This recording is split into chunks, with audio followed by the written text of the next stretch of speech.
Hey Ninja Squad, welcome to the TENfold podcast, and I'm your host, Rachel Everington, wife, mother, agency owner, and entrepreneur, lover of coffee, music, and organization. I'm here to help people better and empower themselves to create and build an amazing life and career that they want and dream of by having powerful conversations, sharing other stories, providing motivation and inspiration that your dreams and passion is possible. Every month, our guests and I will be sharing our stories, our perspectives, and our knowledge on productivity, mindset, money, relationships, mental health, basically anything from light to heavy topics.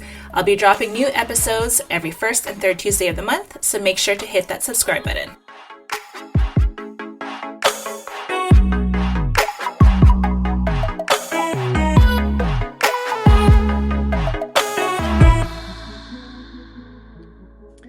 Hey, what's up, Ninja Squad? Welcome back to the TENfold podcast. I'm your host, Rachel Everington, as you guys know. And so today is another exciting episode because I have another one of my ninjas on here talking about mental health. As you all know, May is Mental Health Awareness Month, and that is super important to me. And I always feel like a conversation always needs to happen, especially in our world today, especially everything that has happened in 2020. I think that those numbers have gone up for everybody, and I think it's just a conversation that everyone needs to have. And so we are going to be breaking down stereotypes and stigmas around mental health today with my beautiful ninja, Jade. And she is a 26-year-old graphic designer. She helps the LGBTQ and BIWOC, say that all fast, entrepreneurs and creatives to scale their biz through branding and web design. Her biggest goal in life is to help and serve people of marginalized communities around the world, especially when it comes to mental health.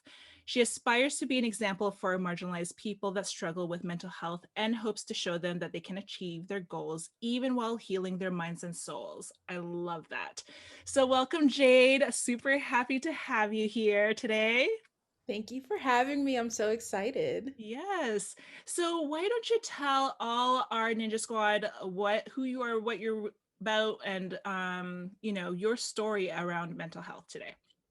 Okay. Well, what a lovely introduction. I am a brand and web designer. It's not my that's my main focus, so I could also be classified as a graphic designer.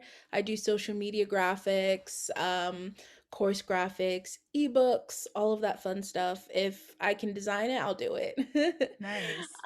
My story with mental health is a long one. I was diagnosed with severe anxiety at my junior year of high school, so I was like 15 or 16. Wow. But we had no idea that that's what I was being diagnosed with. Mm-hmm. And so I didn't get it treated until I was an adult, until about 2 years ago. Maybe I started my anxiety meds. Mm-hmm. And then a few years after that, I was also diagnosed with severe clinical depression. Wow. Yeah, and that's where my anxiety actually stemmed from, growing up in an abusive household. Mm-hmm. And so I sought out therapy, and in therapy, I was diagnosed with PTSD as well. Yeah, her office was in like this little town, and the building was like super old, so you could hear and feel everything. Mm-hmm. And even though we were on the third floor, you could hear like motorcycles go by, car doors closing, and every time there was like a creak, I would jump. Mm-hmm. And she was like, I think you might have PTSD. So we did some testing and all that fun stuff. And yeah, I was diagnosed with that as well. And I was like, so what aren't you diagnosing me with at this point? Right. And Right. how do I tackle all of this? Mm-hmm. So it's been a long, long, long journey, but I'm grateful for it, if anything. It's It making makes you me who I you, am. right? It makes you you Yep. today. And I feel like that is a huge gap to finally like figure that out from like 15 to just only a few years, just 2 years ago of being able to finally like take action and do something about it, like that, to live with that for so many years, and you're kind of like, what is this, what am I supposed to do, who do I talk to, can feel, at least I think for me, through my experience, lonely, right? So is that something that you felt? And how did you even, let's even go back if you're willing to. Like when you mentioned an abusive home life. So can you tell us a little bit more about that, whatever you're comfortable with? Yeah, so my dad, it I had such a confusing relationship with him, especially when you add in the fact that my mother actually was and still is like very emotionally unavailable, and she's fairly narcissistic as well. Mhm. So adding that in with an emotionally available father, however physically abusive, it's very complicated because it's like my abuser is my abuser but also my best friend. Right.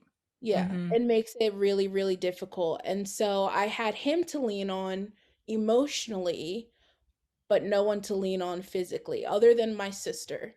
Right. But she was going through her own stuff as well. We were going through the same thing. If not, she had an even more difficult time than I did. So I Mm-hmm. didn't want to burden her, even from a very young age. I didn't want to burden her with the things that were happening to me because I knew that they were happening to her as well. Right. And so from 15 to in your early 20s, now if both your parents were basically unavailable to lean on, because I mean they were and possibly are still kind of part of that problem or that emotional effect on you, how were you able to deal with it, on a day-to-day basis? Um, it was it was difficult and sometimes it still is. Especially when I factor in the fact that my dad actually passed away when I was 19. Okay. So I never actually got to have that conversation with him. Mm-hmm. It's something that I still struggle with today.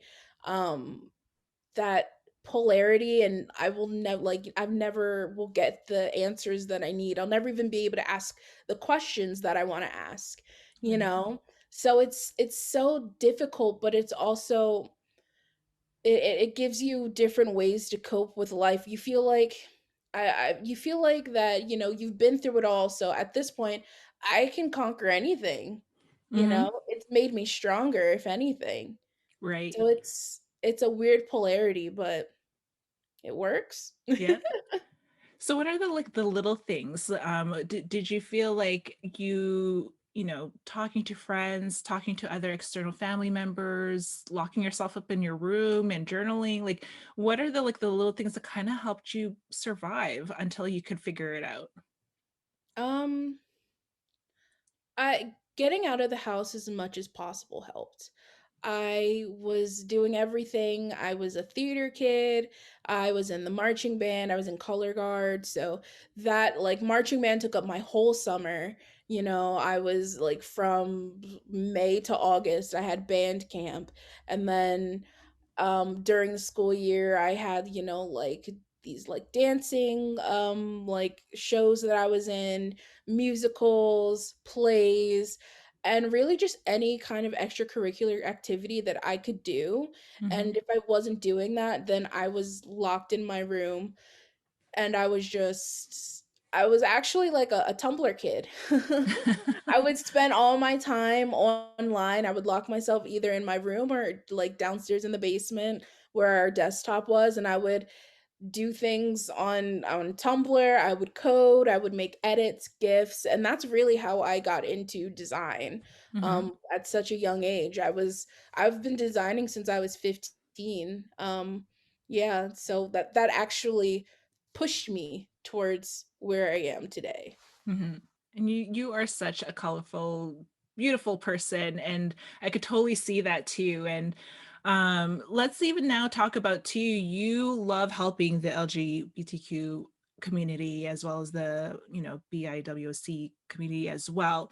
How does that look? Do you feel like when it comes to anxiety, depression, perfectionism, you know, how do you feel like that affects someone in that community versus someone who's not? Do you feel that it's a different a different conversation and a different way how that people closest to them, that they will handle it differently?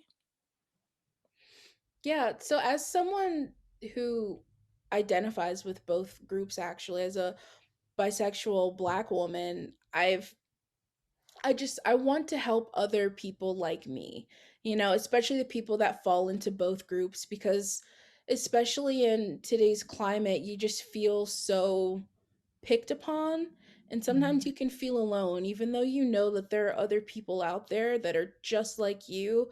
They seem so far away, they seem miles away, and sometimes they really are miles away. And so I Mhm. just want to open up that space and that community to hold space for these people who are struggling the way that I did and the way that I continue to. It's I think it's important, it's integral, really. Mhm.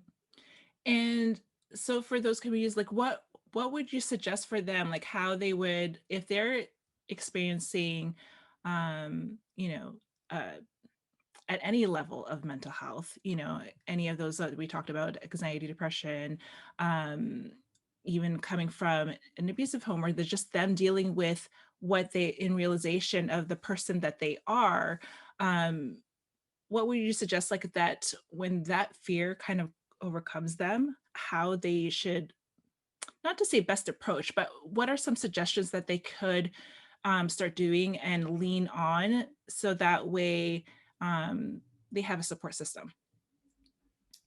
I would say first and foremost, lean into it. Lean into that fear. Lean into the uncertainty, um, because there's truly no other way but through it. You can't go around it. You can't go under it. You can't go over it. If you ignore it, you're not going to end up in a good place. And Hmm. it's terrifying. It is scary, but that's what's going to help you, is to just lean into it. And then even social media helps. It's a it's a bit of a paradox, because it helps and it doesn't help at Yeah. the same time. Hmm. But your people are out there and they're waiting for you, so lean on social media as well. I recently just found a group of people that I connect with through Instagram, and I've never felt so accepted and welcomed before. Hmm. And it was terrifying at first to reach out and be like, "Hey, like, can I be in your group? Yes. Can I come socialize with you in this like online space?" Hmm. But I did it, and now I have like incredible friends. Like, whether it's fear coming from a place of like people won't accept me for who I am, or being afraid to reach out to people who will accept you to be who you are, Hmm. because even that's scary. You should always lean into it, because you have to go through it in order to be able to control it. Because you can control it, you can lean into it, and it'll dissipate a little bit, and then things will start to get better. Yes, definitely. Are there any online communities and resources that you could share with our audience? If they're, because sometimes some people, I mean, Google is a large place and social media is a large place. And sometimes it does require a little bit of research, yes. But there are times where it's kind of like, I don't need to do research right now. I need help now. I need to talk to somebody now. I need to find someone who, my community, my tribe, to be part of now. I can't wait tomorrow. I'm feeling sad and depressed now. I need, like that oomph that they just need now. So is there any online communities or resources that you feel that you can share, where they can even just start looking now and being part of? I think the biggest one for me, the one that I most recently joined and has made the biggest impact on my life so far, is the Queer Impact Collective. Okay. It's run by Megs the Connector. That's her Instagram handle, and it's just a bunch of queer entrepreneurs. We meet twice a week, and we go through and we introduce ourselves. There's new people coming in every week, and it's so much fun. And you don't have to like promote your services or anything like that. You can network if you would like, but for the most part it's just good community, good fun, good laughs. And if you need advice, we can give you advice. If you just want friends to talk to and hear you out, we Mhm. do that as well. It's a beautiful community, and I thank Megs so much for creating it, and I'm so glad that I found it. That's awesome. Now I do have to ask because I'm pretty sure there's someone out there that want to ask the question but is always afraid because you know how online is. Sometimes there's always like tiptoeing in and they don't know if it's the right question, the wrong question. I'm not afraid to ask the question, right? And especially when it's something that I'm willing to learn and learn more about, even though I have friends of all sorts of backgrounds and cultural and you know what they identify with.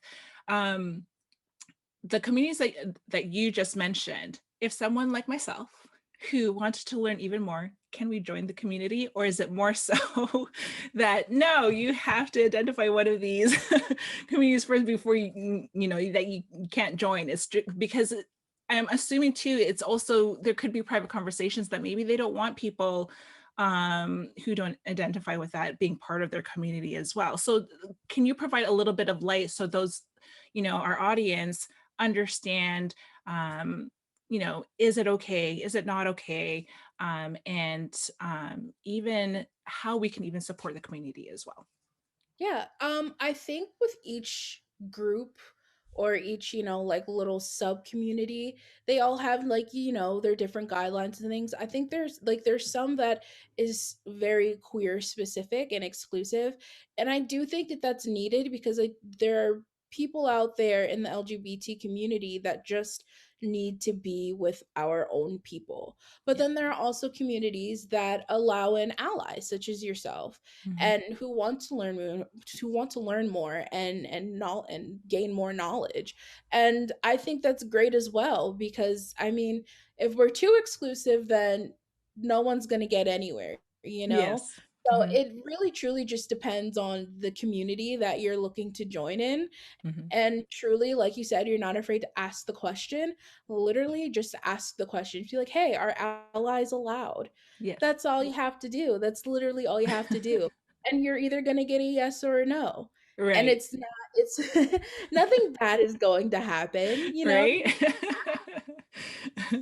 That's perfect. And for y'all who are thinking about it of joining communities to learn more, I will get with Jade and make sure that on our under our show notes that we have all those online communities and resources listed out for those who are queer exclusive, as well as for the allies as well, so that if you are interested in learning more about the people in your community around you and more of your friends, like you may be friends with these groups of people, and there could be just questions still that you should understand and know the answer to as well, right? I think it would just bring you closer to them as a human being too. So, and I know that you wanted to talk about to the, you know, destigmatizing mental health and therapy within the Black community. So I want to leave the ball in your court because I want you to just like teach me all the things, and also so that people can even understand it to like the next level when it comes to um, people of color and the Black community, and how that looks a little bit differently from other people's perspectives.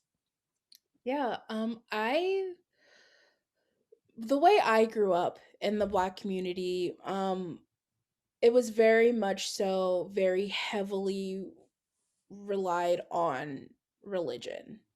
Mm. And I'm not very much so a religious person myself. I lean towards spirituality. I like a healthy dose of religion and science. Mm-hmm. I'm Of there both. with you. I'm totally there with you. 100%, 150%. Yes. So it's like faith with a little bit of facts. Yes, yes. So having that, I remember there was a time when I was just very severely depressed. It was about a year after my dad passed away, and I did not get out of bed for 2 days. My roommate got really, really worried, and she called my mom and my sister, and they came down to Virginia from Pennsylvania to get me because I To this day, I can't really even tell you what happened. I think just the gravity of everything in my life just hit me, and I was just not in a good place. And instead of my mother just being a mom, Mm-hmm. that you just wanted like to hold you and kiss you and be like everything's going to be okay, she said, it's because you're not praying. This is the devil. Mm-hmm.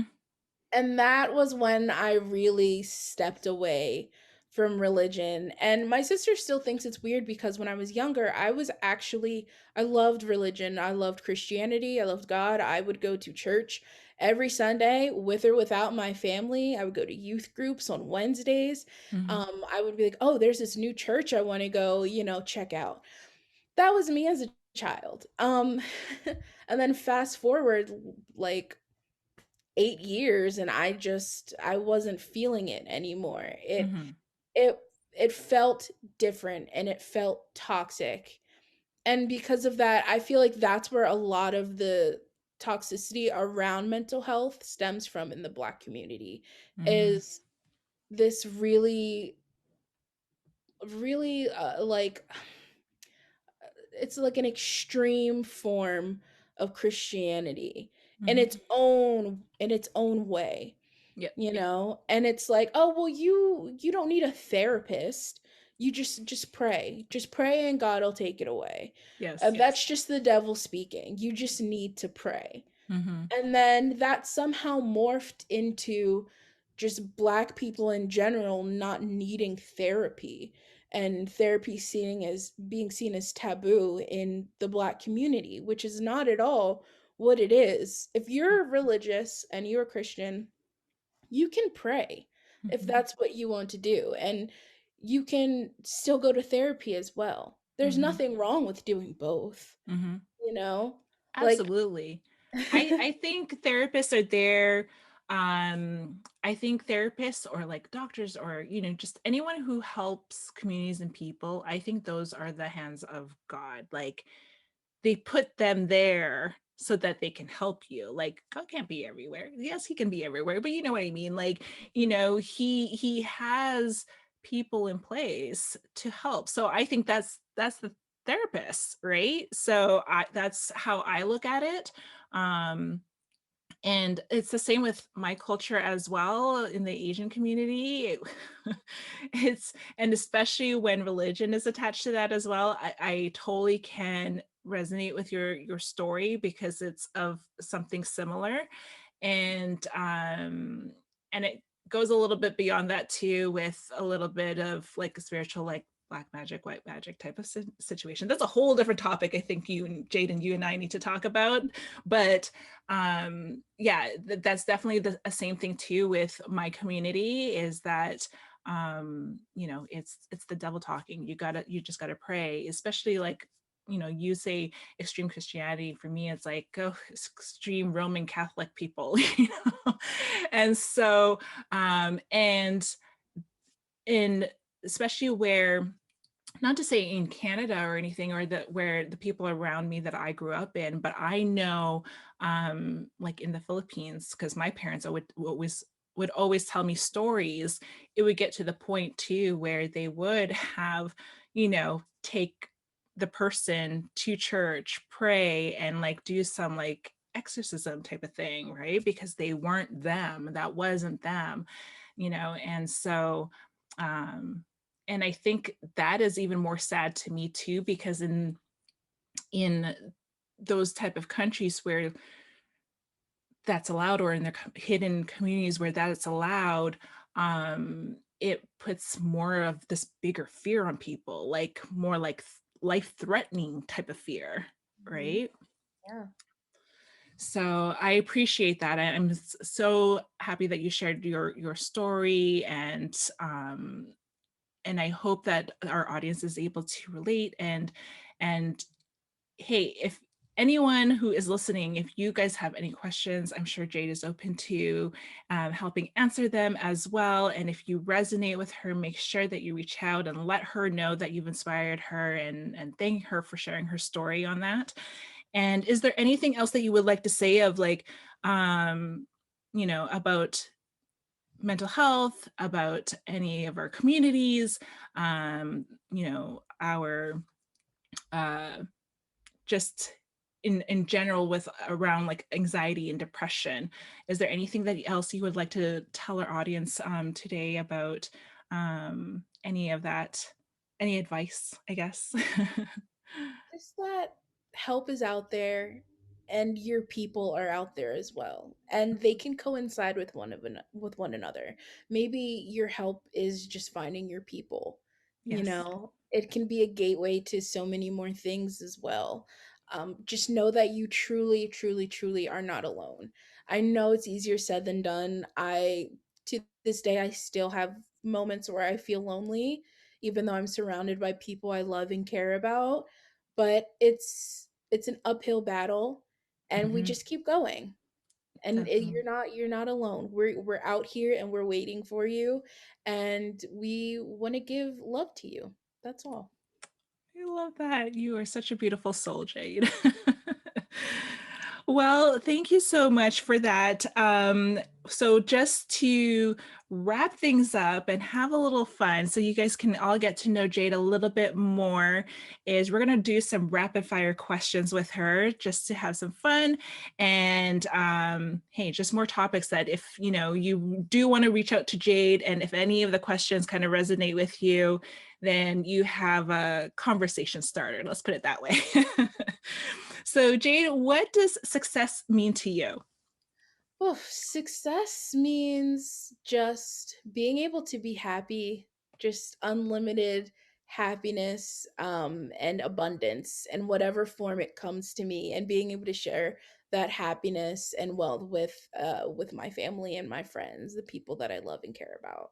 Oh, I love that. Well, what makes you a ninja then? My awesome ninja moves. I'm like a Jedi. I love that. All right. Do you have a tattoo? And if yes, what is it and where is it at? And if not, what would it be and where? I have a lot of tattoos. I think I have at least 7.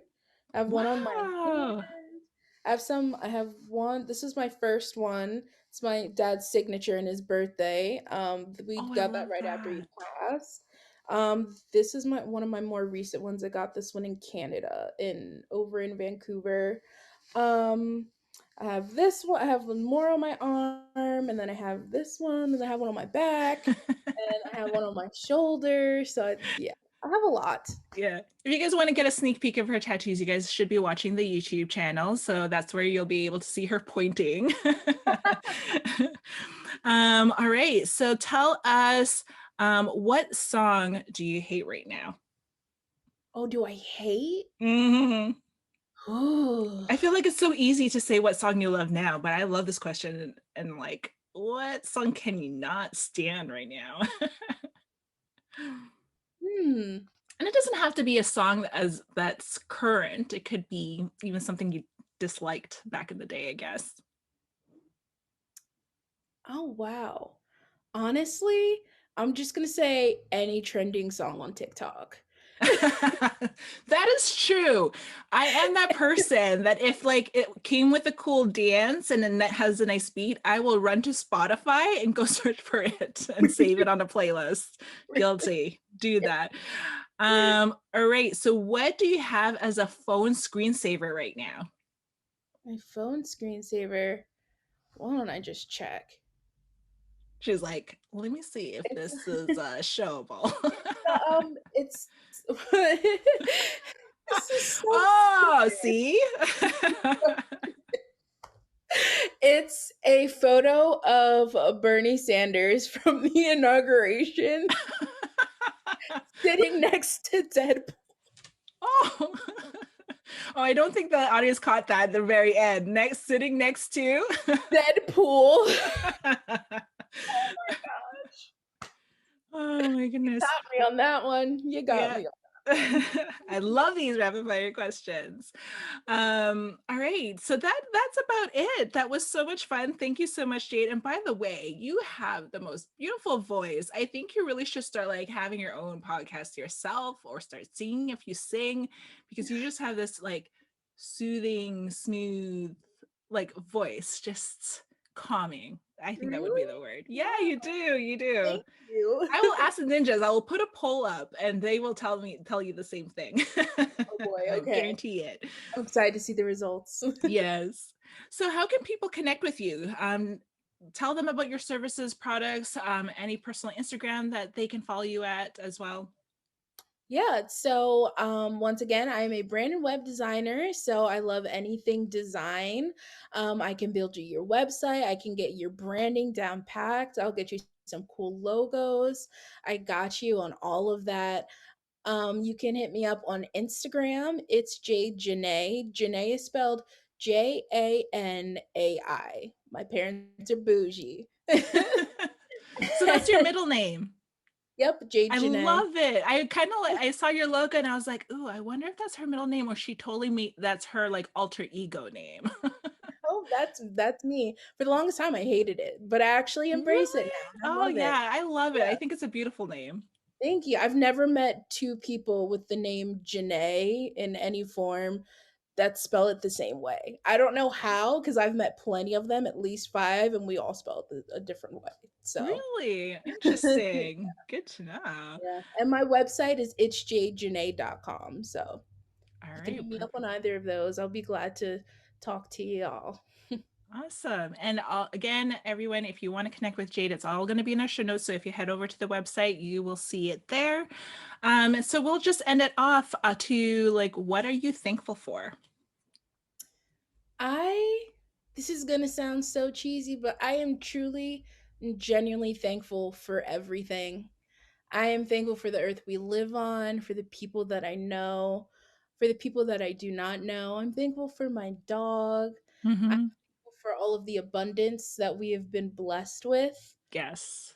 Yes. I'm Amen to thankful that. for the pandemic, weirdly. That's when I started my business. It Mm-hmm. forced me to do that.